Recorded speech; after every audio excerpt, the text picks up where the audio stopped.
ఈ క్వశ్చన్ అడిగే అర్హత వైవి సుబ్బారెడ్డికి ఎక్కడిది అనేదే ఇప్పుడు ప్రధానమైన ప్రశ్న. నీకు ఎక్కడిది? నువ్వు టీటీడీ చైర్మన్గా ఉన్నప్పుడు నువ్వు చేసిన పని ఏంటి? పవిత్రంగా స్వామివారికి నైవేద్యాలు పెట్టే వాటిట్లో నువ్వు కెమికల్స్, బాత్రూమ్ ఇవి తయారు చేసే కెమికల్స్ని, బాత్రూమ్ క్లీనర్స్ తయారు చేసే లప్సా లాంటి కెమికల్ని తీసుకొచ్చి నువ్వు అందులో కల్పించిన వాడివి.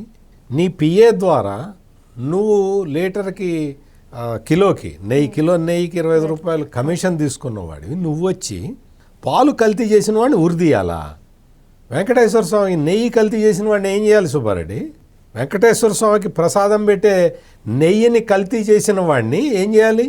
అందుకని మనం ఏంటంటే, మనం ఏదో వచ్చి మైకు దొరికింది కదా అని నీతులు చెప్పటం కాదు.